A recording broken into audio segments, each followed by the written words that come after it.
உலக தமிழ் மக்கள் அனைவருக்கும் வணக்கம். இது அம்மா நான் சும்மால ஒளியலை வரிசை.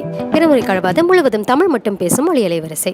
நம்ம ஒளியலை வரிசையை நீங்கள் இன்னும் கைச்சாடாமல் இருந்தீங்கன்னா, சப்ஸ்கிரைப் பண்ணாமல் இருந்தீங்கன்னா பண்ணிடுங்க. அப்படியே பக்கத்தில் இருக்கும் நோட்டிஃபிகேஷன் பெல் பட்டன் அறிவிக்கும் பித்தானையும் அழுத்திடுங்க. ரமதான் ஆரம்பிச்சிட்டனால இப்போ அதிகமாக எண்ணெய் பயன்படுத்திக்கிட்டே இருப்போம். இந்த எண்ணெயெல்லாம் குழந்தைங்களுக்கு அதிகமாக பிடிக்காது அப்படின்னு நினைக்கிறவங்களுக்கு, அப்புறம் குழந்தைங்களுக்கு பிடிச்ச மாதிரி உணவு ஏதாவது செஞ்சு கொடுக்கணும் அப்படின்னு நினைக்கிறவங்களுக்கான காணொலி தான் இது. வாங்க பார்க்கலாம்.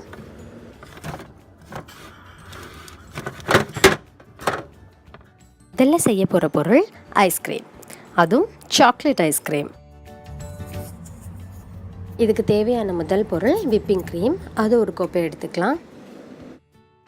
இந்த காணொலியில் காட்ட போகிற 2 ஐட்டம்ஸுமே விப்பிங் க்ரீமில் செய்கிறது தான். அதனால் நீங்கள் 1 லிட்டர் வாங்கினீங்க அப்படின்னா அது முழுசாக காலி பண்ணிடலாம். அதுலேயே அரை தேக்கரண்டி வெண்ணிலாவின் சாரம், வெண்ணிலா எசன்ஸ். இது ரெண்டையும் முதல்ல நல்லா கலந்து அடிச்சுக்கணும். அப்புறம் நாட்டு சர்க்கரையே சர்க்கரை மாதிரி கிடைக்கும், அதை நான் 1 தேக்கரண்டி கலந்துக்கிறேன். நீங்கள் சாதாரண சர்க்கரை இருந்தாலும் அதையும் கலந்துக்கலாம். நல்லா ஸ்டிஃப் பீக்ஸ்னு சொல்லுவாங்க, அது வர வரைக்கும் அடித்து எடுத்துக்கலாம். அடுத்ததாக தேவைப்படுறது கண்டென்ஸ் மில்க். இதே நம்ம எவ்வளோ அளவு எடுத்துக்கணும் அப்படின்னா, விப்பிங் க்ரீம் எவ்வளோ எடுத்துக்கிட்டிங்களோ அதில் பாதி எடுத்துக்கணும். அப்போ நான் 1 கோப்பை விப்பிங் க்ரீம் எடுத்துருந்தேன், அதில் அரை கோப்பை இப்போ கண்டென்ஸ் மில்க் எடுத்துக்கிறேன்.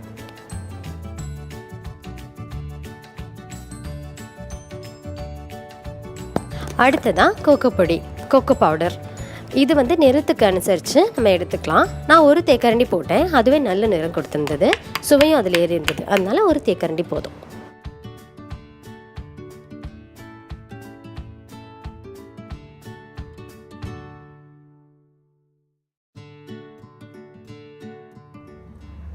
அடுத்ததான் இதை போடலாம், போடாமலும் இருக்கலாம். சாக்கோ சிப்ஸ் இல்லை சாக்லேட்ஸை அப்படி துருவி போடலாம், சின்ன சின்னதாக நறுக்கி போடலாம். அந்த மாதிரி இடையில கிடைக்கும், நல்லா இருக்கும்ல, அதுக்காக அந்த மாதிரி போட்டுட்டு இதை காற்று போகாத பாத்திரத்தில் ஊற்றி நல்லா மூடி வச்சு குளிர்சாப்பட்டியில் மேலே தரை, அதாவது ஃப்ரீசரில் வச்சுடுங்க.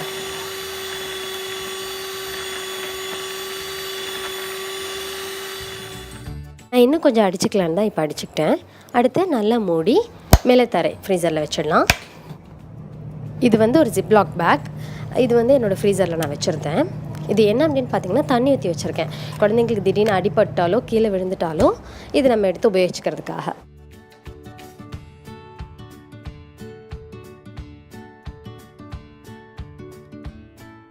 அவ்வளோதான், சாக்லேட் ஐஸ்கிரீம் தயார்.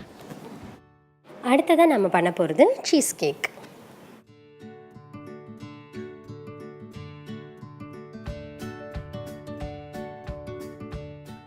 இது வெறும் அந்த க்ரீம் சீஸ் மட்டுமே வச்சு பண்ணுவாங்க. ஆனால் நான் க்ரீம் சீஸ்க்குள்ளே கேக்கும் வச்சு பண்ண போகிறேன். ஏன்னா கொஞ்சம் கடித்து சாப்பிட்றதுக்கு நல்லாயிருக்கும், அதுக்காக. இதுதான் க்ரீம் சீஸ். இதில் அளவுகள் பார்த்திங்கன்னா 100 கிராம் 50 கிராம் அந்த மாதிரி கொடுத்துருப்பாங்க. இதில் நான் 100 கிராம் எடுத்துக்க போகிறேன். க்ரீம் சீஸை இந்த மாதிரி நல்லா அடித்து எடுத்ததுக்கப்புறம் இதுக்கு என்னெல்லாம் தேவையோ அதெல்லாம் முன்னாடியே தயார் பண்ணி வச்சிடலாம். முதல்ல ஓரியோ பிஸ்கெட்ஸ், இதுதான் முதல்ல வேணும். இதை நல்லா எடுத்து அடித்து நல்லா பொடி பண்ணி வச்சுக்கோங்க. அரவை இயந்திரத்தில் போட்டு கூட பொடிச்சு வச்சுக்கலாம்.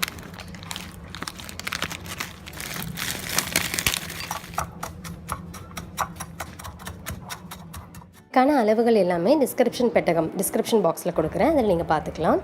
வெண்ணெய் உருக்கி அந்த ஓரியோவில் கலந்துக்கிறேன். நல்லா கலந்துக்கிட்டு எந்த ட்ரேயில் செய்ய போகிறோமோ அந்த ட்ரேக்கு மாற்றிடலாம். மாற்றி சமமாக பருத்தி விட்டுடணும். இதுதான் அடியில்த்த லேயர், ஃபர்ஸ்ட் லேயர், அடியில்த்த முதல் படலம். இதை இப்போது அப்படியே ஃப்ரீசரில் வச்சிடலாம், குளிர்சாப்பட்டியில். க்ரீம் சீஸ் அடித்து வச்சாச்சு, அதுக்கப்புறம் ட்ரேயும் தயார் பண்ணி வச்சாச்சு. அடுத்தது இந்த மாதிரி ஓரியோக்குள்ளே உடச்சி வச்சுக்கலாம். இது இடையில் கிடைக்கும், நல்லாயிருக்கும். அப்புறம் விப்பிங் க்ரீம், இதை நல்லா அடித்து எடுத்துக்க போகிறோம், நல்ல ஸ்டிஃப் பீக்ஸ் வர வரைக்கும்.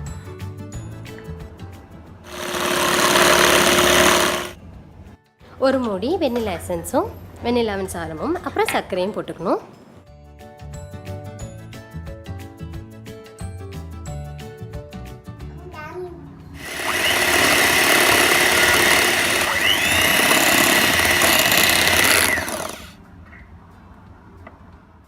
இப்போது அடித்து வச்சுருக்கிற விப்பிங் க்ரீமையும் அந்த க்ரீம் சீஸோட கலந்துக்க போகிறோம். குழந்தைங்களுக்கு நல்ல தெம்பை கொடுக்கும் இது ரெண்டுமே. அதுக்கப்புறமா இது கூடயே அந்த ஓரியோவையும் கலந்துக்கிறோம். அடுத்ததாக பார்த்திங்கன்னா சாக்லேட்டை உருக்கி வச்சுருக்கேன். இது வந்து தேவைன்னா போட்டுக்கலாம், இல்லாட்டி வேண்டாம். குழந்தைங்களுக்கு கொடுக்கறதுனால நல்லா இந்த நேரத்தில் கொடுத்தா அவங்களுக்கு ரொம்ப பிடிக்கும். அதனால் சாக்லேட்டை உருக்கி வச்சா அதையும் கலந்துக்கிறோம். நல்லா கலந்துக்கோங்க.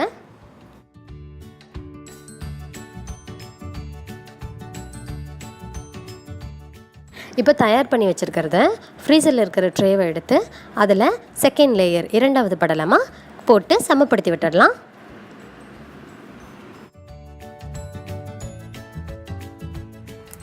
இதுதான் கடைசியாக நம்ம செய்ய வேண்டியது. அது என்னன்னு பார்த்தீங்கன்னா, இந்த மாதிரி டார்க் சாக்லேட் இதை வாங்கி நல்லா உருக்கி வச்சுக்கணும். இது எப்படி உருக்கிறது அப்படின்னு கேட்டிங்கன்னா, எனக்கு இதுக்கு முன்னாடி போட்டிருக்கிற பார்ட்டி காணொளிகளை பார்க்கணும் நீங்கள்.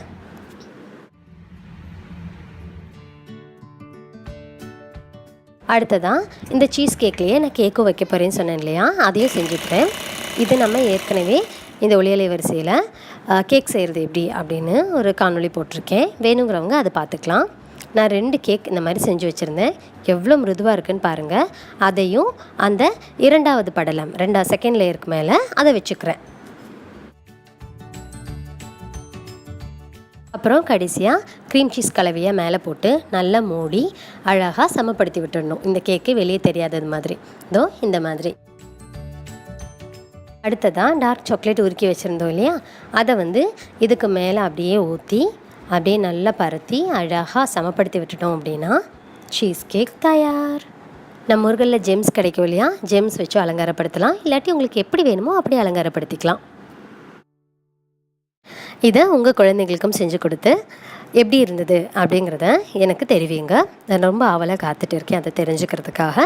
அடுத்த காணொளி ரொம்ப ஆவலாக எதிர்பார்த்துட்டு இருந்த மகாலாக்டோ எப்படி செய்கிறதுன்னு தான் வரப்போகுது. இந்த மாதிரி முழுவதும் தமிழ் மட்டும் பேசும் ஒளியலை வரிசையான அம்மா நான் சும்மா இல்லை ஒளியலை வரிசையை ஆதரிக்க விரும்புங்க, பகிருங்க, உங்கள் நண்பர்களுக்கு தெரிவியுங்க, அப்படியே கைச்சாடிடுங்க, சப்ஸ்கிரைப் பண்ணுங்கள்.